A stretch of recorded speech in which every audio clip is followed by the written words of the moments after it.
सारे जुलूस झांकी से मिलने के बाद जो मेन अखाड़ा होता है वहाँ पे गए, सोचे 2 मिनट यहाँ पे सबसे भेंट बांट करके शुभकामना देके यहाँ से निकल जाएंगे। कई जगह कार्यक्रम है, सब जगह मैं मुख्य रूप से इनविटेशन मेरा था, तो वहाँ पे मुझे लगातार 10 मिनट बोल के बैठाया गया और कहीं से ये बात आ रहा था कि विधायक जी को बोलने नहीं देना है।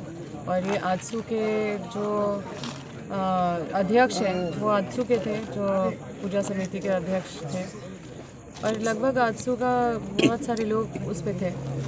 मेरे जाने के बाद लोगों का एक अलग ही भाव मुझे मिलता है, तो मुझे वैसे में लोगों को शुभकामना देना बहुत ज़रूरी सा लगता है। और निश्चित रूप से एक जनप्रतिनिधि है, लोकतंत्र है, तो एक जनप्रतिनिधि जनता की आवाज़ होती है और जनता के सामने अगर जाती है तो 2 शब्द उसको बोलना बनता है। तो ये लोग लगातार बस बहाना बना रहे थे कि 10 मिनट बैठिए, ऐसे करके मुझे घंटों बैठाए रखे और लास्ट में ये लोग बोले कि विधायक जी को बोलो यहाँ से चल जाने के लिए। और कई लोग मेरे जान पहचान सभी लोग मुझे जान रहे थे, बोले कि आप इधर आइए फ़ोटो लेना, तो हम बोल के ही उतरना चाहते थे। तो कोई मेरे कार्यकर्ता उनसे माइक लेके मुझे दिए और उसमें ही ये लोग मारपीट शुरू कर दिए। पता नहीं है किस तरह के राम भक्त हैं ये लोग, तो रावण रूपी चोला पहन के यहाँ पे ढोंग कर रहे हैं और इतने बड़े गुंडागर्दी के साथ ये लोग पेश आए, पूरे मेरे सुरक्षा कर्मी तक के ऊपर हाथ उठाएं और इंजरी भी हुआ। इंजरी रिपोर्ट भी सारा यहाँ पे पुलिस और डॉक्टर्स के द्वारा लिया गया।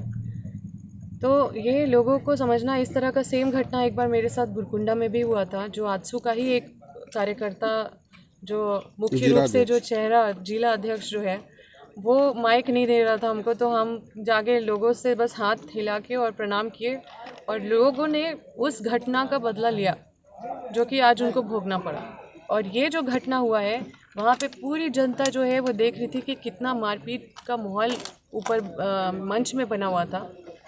पता नहीं, हमारे देश में तो अतिथि देवो भव बोलते हैं, हम लोग तो दुश्मन को भी प्रणाम करते हैं और उसको भी आदर करते हैं, लेकिन ये लोग एक जनप्रतिनिधि को बर्दाश्त नहीं कर पाए और इतना ये लोग के अंदर डर है कि विधायक जी अगर माइक लेके और बोल देगी तो पता नहीं कितना लोकप्रियता बढ़ जाएगा।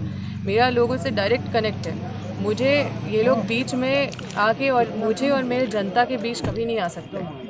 और इनकी जो घबराहट है मुझे देख के, और मतलब ये लोग का पागलपन देख के मुझे समझ में नहीं आता कि ये लोग किस तरह के पापी इंसान हैं।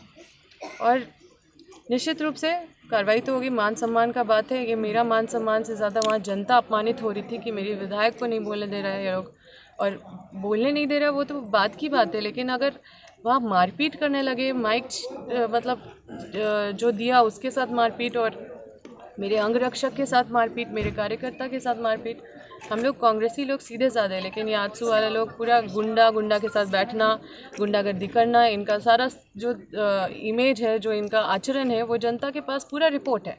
वो बताने का ज़रूरत नहीं है कि ये लोग कितना गुंडागर्दी से दूर रहते हैं और कितना गुंडागर्दी के साथ रहते हैं। तो जो चीज़ें हैं, हम कभी भी जब हम अपने मान सम्मान का ख्याल नहीं रखेंगे, अपने कार्यकर्ताओं का ख्याल नहीं रखेंगे मान सम्मान का, या अपने अंगरक्षक का जो उनके साथ अन्याय होगा उसका ख्याल नहीं रखेंगे, तो हम जनता का क्या ख्याल रखेंगे। तो निश्चित रूप से हम सारा कार्यक्रम छोड़े, मुख्य अतिथि थे फिर भी हम नहीं जा पाए उस मंच में, लेकिन सबसे ज़रूरी मेरे लिए ये कार्रवाई ज़रूरी है और दोषी को सज़ा होना चाहिए। हमने जो हमारे कार्यकर्ता हैं, जो हमारे लोग हैं, सब लोग कंप्लेन दे चुके हैं, तो उस पर पुलिस कार्रवाई करेगी।